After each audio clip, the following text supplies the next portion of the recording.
This video will discuss the theory and practical aspects of the MDCK passive permeability assay, discussing the background and showing the step-by-step experimental process. So why determine passive drug permeability? Permeability is an important physiochemical property which governs the bioavailability of a given drug in the systemic circulation. High drug absorption or high permeability gives the drug a better chance of having high bioavailability. However, both solubility and permeability can affect drug absorption.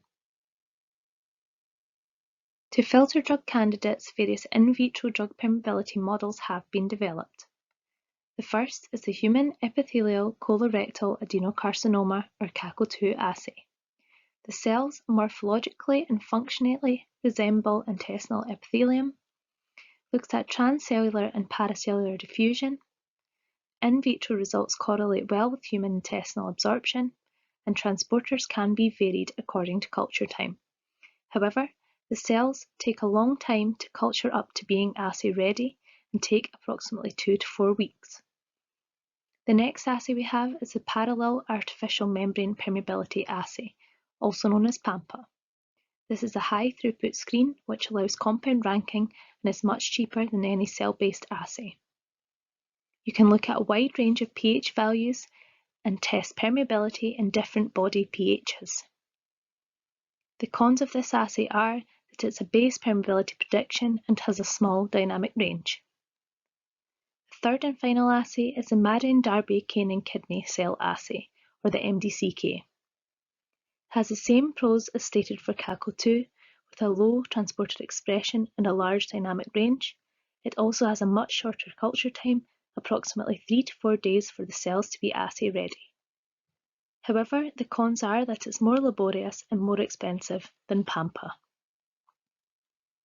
These experiments measure passive permeation, avoiding the involvement of any active transport mechanisms, allowing test compounds to be characterized based solely on permeability.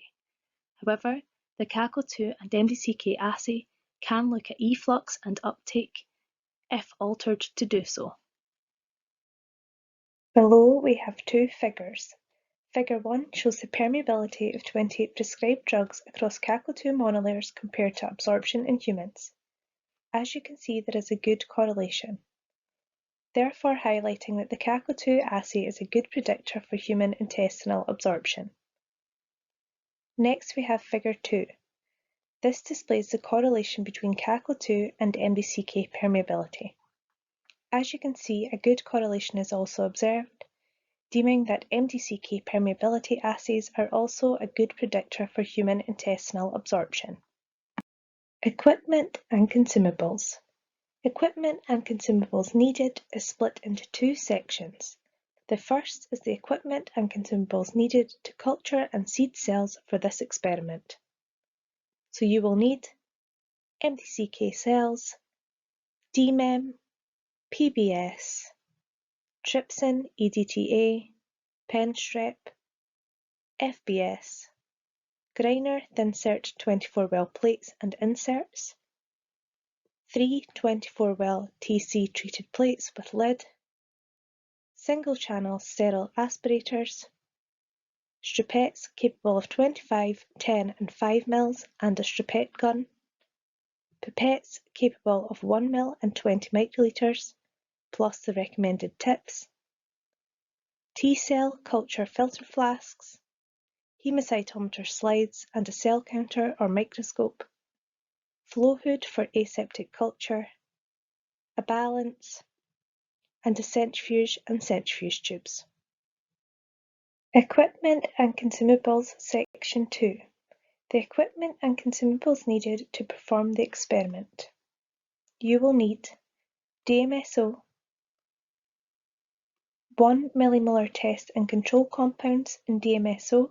Our control compounds are atenolol and bupropion, 2 millimolar lucifer yellow in DMSO, pipettes capable of dispensing 1 ml, 200 microliters and 20 microliters, plus the suitable tips, an aspirator bottle containing Virkon and an aspirator, 2 96-well deep well blocks, One 96 well flat-bottomed migratator fluorescence plate with an optically clear bottom, an incubator set to 37 degrees Celsius 5% CO2, a solution of acetonitrile containing 100 nanograms per ml internal standard, which in our case we use sulfadimethoxine, a liquid chromatography mass spectrometer, for example an LC-MS-MS or an LC-MS or LC-UV, and a fluorescence plate reader with an optic module of excitation 430 nanometers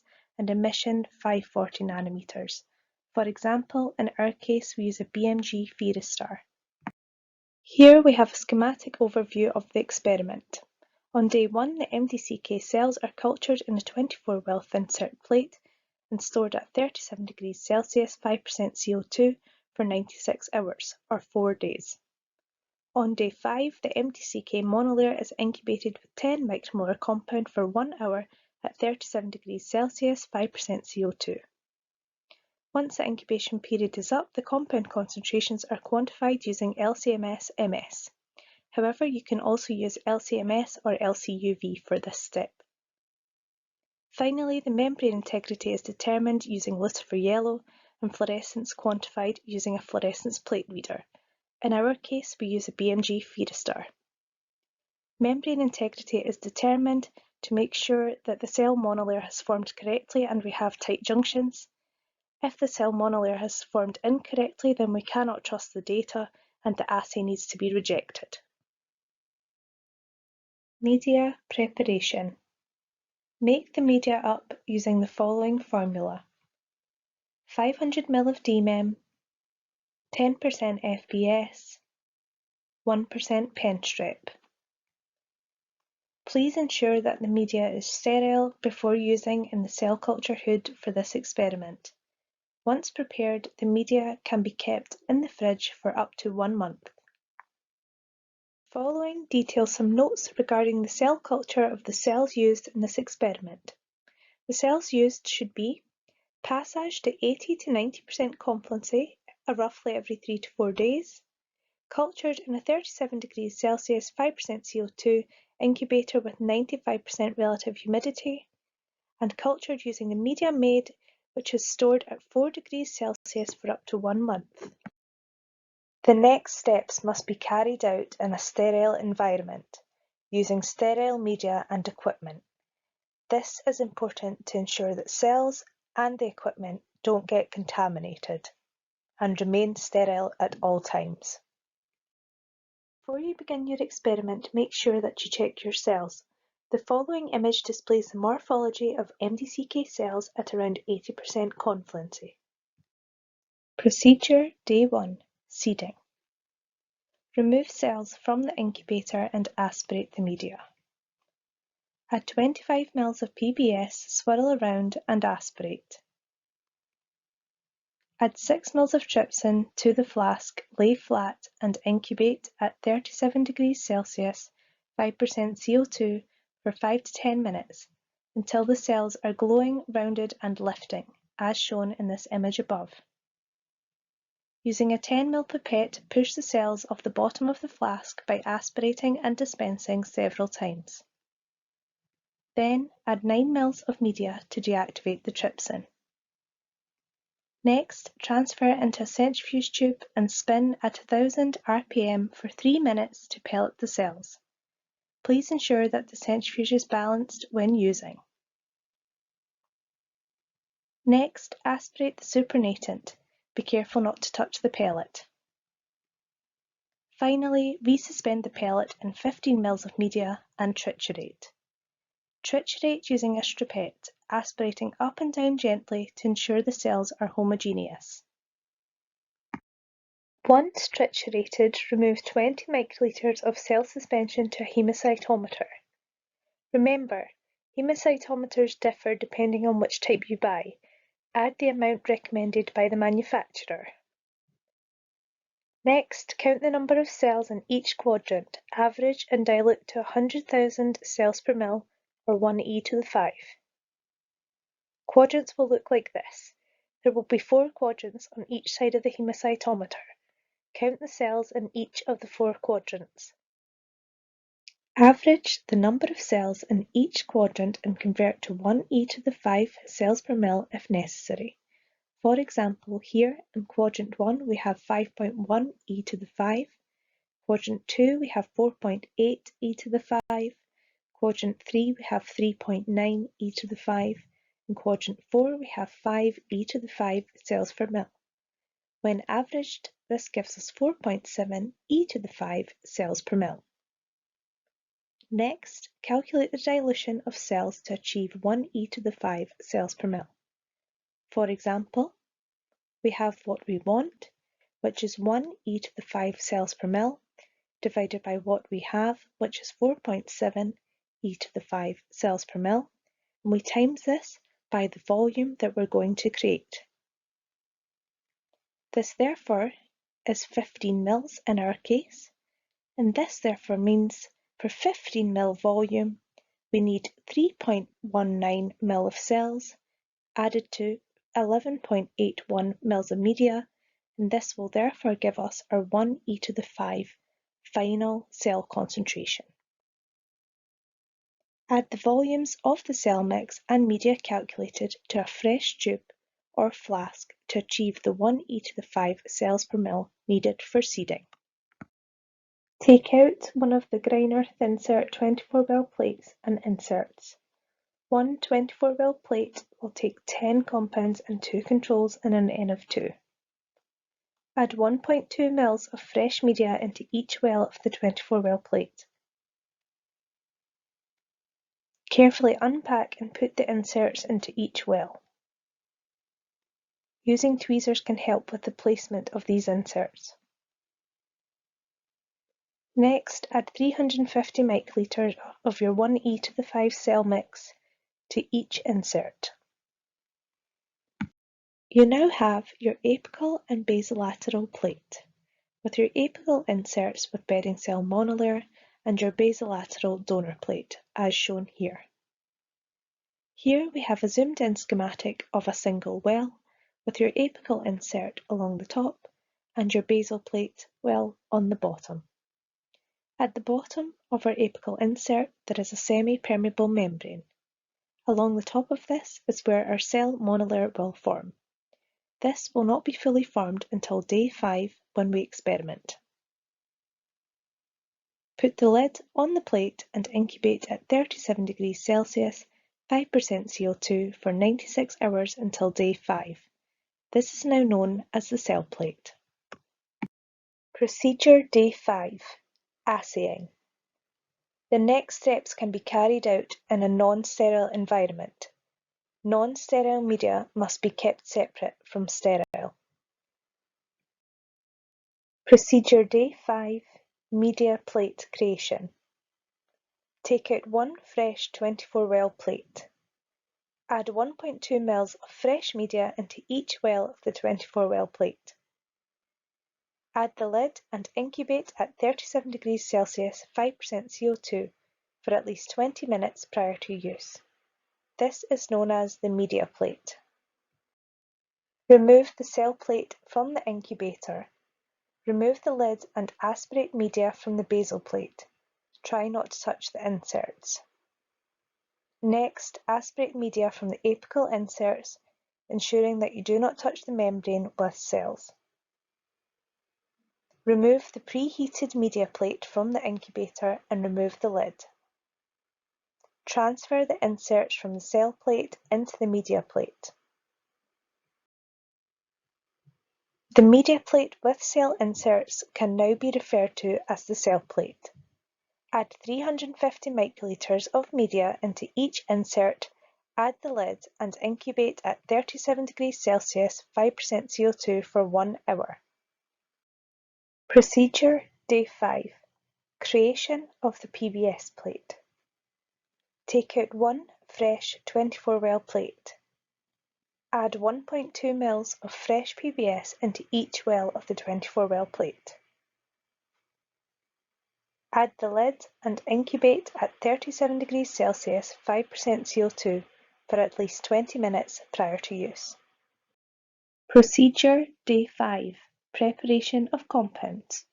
Create a 2 millimolar lucifer yellow stock solution in DMSO and prepare your compounds and controls to 1 millimolar in DMSO. There are two main controls for the experiment: bupropion, which is a high permeator, and atenolol, which is a poor permeator. To a new 96 well plate per compound, add 30 microliters of 1 millimolar compound, 20 microliters of DMSO, and 50 microliters of 2 millimolar lucifer yellow in the following format. Next, remove 16 microliters of the compound solutions with lucifer yellow to a fresh 96 well block. Dilute in 1.584 ml of PBS, giving a final working concentration of 3 micromolar. Keep this plate for later use. This can now be called the Compound Working Solutions plate. Procedure Day 5. Preparation of calibration line. Prepare PBS solution with 1% DMSO. Make roughly 50 ml of PBS with 1% DMSO to ensure that you have enough for the whole experiment. You now have your PBS solution with 1% DMSO and your 2 millimolar lucifer yellow stock solution in DMSO. Create a dilution of the lucifer yellow stock solution to give 10 micromolar and PBS with 1% DMSO. Now, to the other side of the compound working solution plate, make the lucifer yellow calibration line using the following dilutions in the table here to the right. Procedure Day 5. PBS wash. Remove the cell plate from the incubator, removing the lid and aspirate media from the basal plate. Try not to touch the inserts. Next, aspirate media from the apical inserts, ensuring that you do not touch the membrane with the cells. Remove the fresh preheated PBS plate from the incubator and remove lid. Move the inserts from the cell plate to the PBS plate. Add 350 microliters of PBS into each insert. Add the lid and incubate the plate for exactly 1 hour. Procedure Day 5. PBS 1% DMSO plate creation. Take out one fresh 24 well plate and the PBS with 1% DMSO stock. Add 1.2 ml of PBS with 1% DMSO into each well of the 24 well plate. Add the lid and incubate at 37 degrees Celsius 5% CO2 for at least 20 minutes prior to use. This plate is now called the PBS with 1% DMSO plate. After the 1 hour time is up, remove the PBS plate from the incubator. Remove the lid and aspirate media from the basal plate, trying not to touch the inserts. Next, aspirate the media from the apical inserts, ensuring that you do not touch the membrane with cells. Remove the PBS with 1% DMSO plate from the incubator. Label the plate in the following order. With the row letters to the left-hand side, label column-wise in N of 2 format for each compound. For example, columns 1 and 2 show the N of 1 and the N of 2 of compounds 1 to 4. Next, columns 3 and 4 show the N of 1 and the N of 2 of compounds 5 to 8. And finally, columns 5 and 6 show the N of 1 and the N of 2 for compounds 9 to 12. Gather together the following plates. The first plate is the Compound Working Solutions plate, where we're going to focus on the left-hand side of the plate, which is highlighted in red. This is your Compound Working Solutions. The other plate is your PBS plate, which you've just removed the PBS from. Next, add 350 microliters of each compound working solution into each insert in the below format, where in columns 1 and 2 is the N of 1 and the N of 2 of compounds 1 to 4, and so forth. Once complete, your compound working solutions plate can now be renamed as the C0 plate. Put the plate with inserts dosed with compound beside the preheated PBS with 1% DMSO plate. Transfer the inserts one at a time to the PBS 1% DMSO plate and time 1 hour, incubating at 37 degrees Celsius, 5% CO2. This is now called the incubation plate. Start the timer when moving the first insert.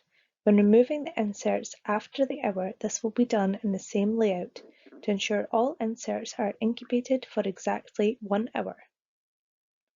Remember, position the inserts according to the following layout.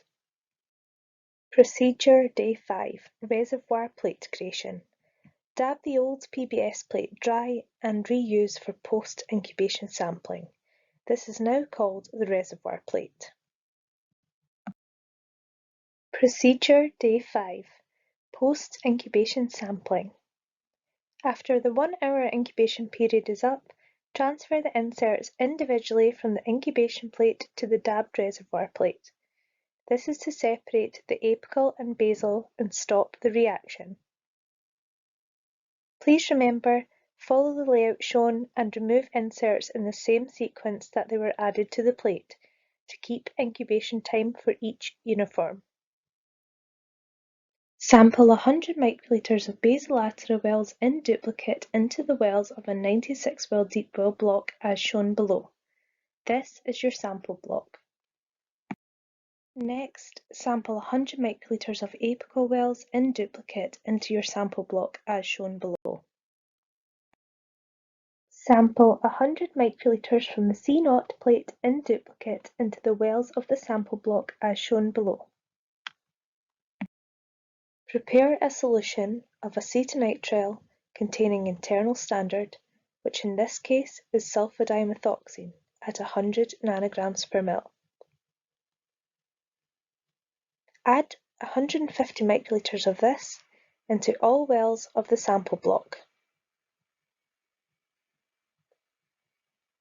Then add 50 microliters of deionized water to equilibrate the samples. Your samples are now ready to be analysed. In our case, we use LC-MS analysis. Please remember it is good practice to inject the LC-MS samples from a low to high concentration to reduce any carryover. Procedure Day 5, Membrane Integrity Check. Use the basolateral, apical and C0 plates to create a lucifer yellow check for membrane integrity. Add 100 microliters of the basolateral, apical and C0 plates to a clean 96 well fluorescence plate in the following format. Use the calibration line in the C0 plate to create a lucifer yellow calibration line. We're focusing on the right hand side of the C0 plate, which is the calibration line. Add 100 microliters of the C0 calibration line in duplicate to the right side of the lucifer yellow plate, as shown here. Next, analyse the plate using an optimised fluorescence program with excitation of 430 and emission of 548 nanometers. Data analysis. Once your experiment has been run by LC-MS, or in this case, LC-MS-MS, you will get raw data which looks like the following. You can see here that it has our compound, which in this case is bupropion, and below is the sulfadimethoxine internal standard. You can see here that we have responses for acceptor, donor and C0, where the apical wells are classed as donor and the basolateral wells classed as acceptor. This is just different terminology for the same thing. We're going to focus on the response and create a table for each replicate displaying CA, which is acceptor, CD, which is donor, and C0, which is the C0. You also want to create an average line at the bottom. Now we're going to input our response values for each the CA, the CD and the C0 into the table, with the average of each replicate at the bottom. Data analysis. Calculating apparent permeability, also known as PAP. PAP is a measure of the apparent permeability of the compound of interest. For this, we will need our table of responses for our compound, which we previously created, our table of constants, and our key. Our table of constants includes the VD, which is our donor well volume, which is 0.35 mils, our VA, which is acceptor well volume, which is 1.2 mils, our A, which is our filter area, which is 0.336 centimeters cubed, and our T, which is 3,600 and is our time in seconds. Our PAP values are calculated according to the following equation for each compound in the A to B direction. PAP equals VA, which is acceptor well volume, divided by A, which is filter area, multiplied by CA, which is acceptor well response, divided by CD, which is donor well response, divided by time in seconds. This is all then multiplied by 1 times 10 to the 7. Therefore, for our compound, the PAP equals VA, which is 1.2, divided by A, which is 0.336, multiplied by CA, which is 0.1935, divided by CD, which is 6.255, divided by time in seconds, which is 3,600. We then multiply this by 1 times 10 to the power of 7. For our compound, this therefore gives us a PAP of 306.9 nanometers per second. Data analysis. Calculating recovery in percent. Recovery in percent is calculated for each compound to check for stability or binding issues in the experiment which may affect the result. To do this, we need our table of responses for our compound and our table of constants and our key used in the previous slide. Recovery percent should then be calculated using the following equation. Recovery percent equals CD, which is donor well response, multiplied by VD, which is donor well volume, add CA, which is acceptor well response, multiplied by VA, which is acceptor well volume, divided by C0, which is C0 well response, multiplied by VD, which is donor well volume, multiplied by 100. Therefore, for our compound, recovery percent equals CD, which is 6.255, multiplied by VD, which is 0.35, add CA, which is 0.1935, multiplied by VA, which is 1.2. We then divide this by C0, which is 8.38, multiplied by VD, which is 0.35, multiplied by 100. This therefore gives us a recovery percentage of 82.6%. Data analysis, PAP and recovery. PAP is the apparent permeability of a compound in nanometers per second. Compounds with a PAP of greater than 80 nanometers per second are deemed as sufficiently permeable. Compounds with a recovery greater than 70% are deemed acceptable. Compounds with a recovery less than 70% should not be reported and the experiment repeated. Data analysis. Membrane integrity check. Lucifer yellow is a fluorescent marker for the paracellular pathway. This is used as an internal control in every monolayer to verify tight junction integrity and membrane compluency during the experiment. Now we look at the lucifer yellow raw data generated from your plate reader. Here is the raw data below in the following format. First, we have your basolateral or receiver fluorescence intensity in RFU. This is in columns 1 to 3. We then have the apical or donor RFU values in columns 4 to 6, and then the C0 RFU values in 7 to 9. Finally, we have our calibration line RFU values in columns 11 and 12. First, we're going to create a calibration line of concentration versus calibration line RFU, focusing on our right-hand side columns 11 and 12 of our raw data, which is our calibration line RFU values. Put these values into a table displaying both replicates, then produce an average of both replicates. We then will plot the average RFU values against concentration in micromolar to give us the following calibration line. Our calibration line has an R-squared value of 0.9998. Anything with an R-squared of greater than 0.9 is deemed as acceptable. Using the calibration line and RFU values, calculate the lucifer yellow concentration in micromolar for each donor, receiver and C0 sample. To do this, we use a standard equation of Y equals mx plus C, where Y is the fluorescence intensity in RFU, X is the concentration in micromolar, M is the gradient of the cal line, and C is the y-intercept of the cal line. So first we're going to focus on the first well of the basolateral receiver.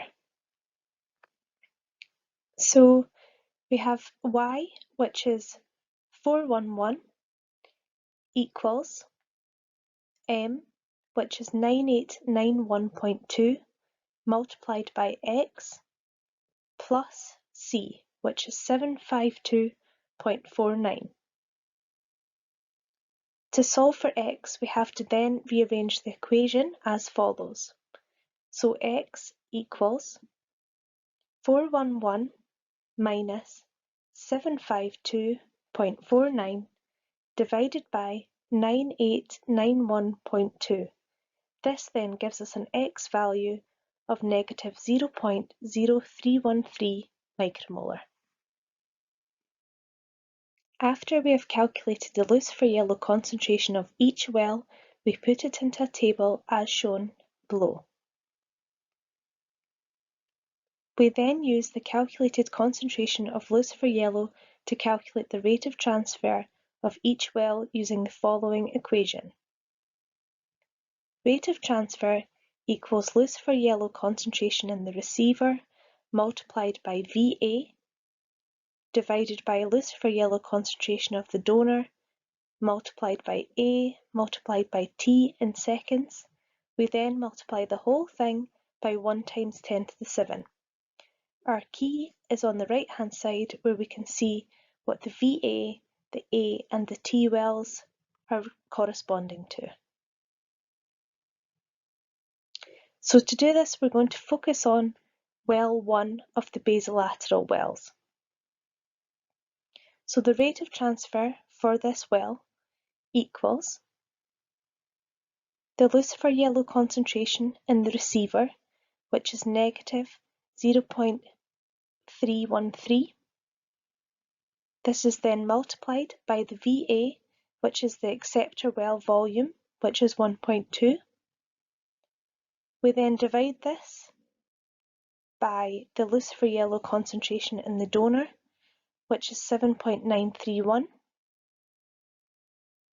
multiplied by A, which is 0.33, multiplied by T, which is 3600. We then multiply the whole thing by 1 times 10 to the 7.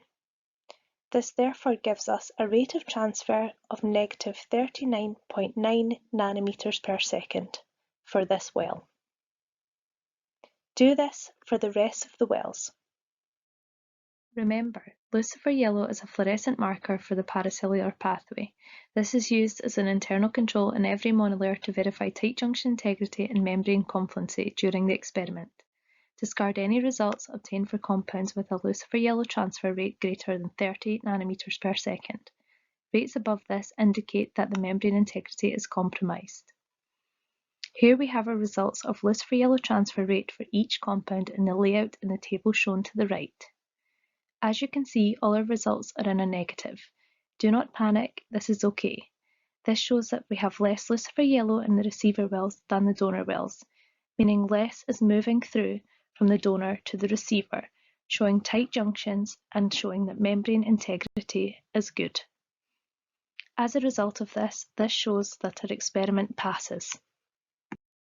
So finally, what are the advantages and disadvantages of the MDCK passive permeability experiment? First, advantages. It's equally as effective as CACO2 for estimating human drug absorption. It has low transporter expression and a short culture time of around 3 to 4 days, and a large dynamic range. Now on to the disadvantages. It's more laborious and more expensive than the PAMPA assay.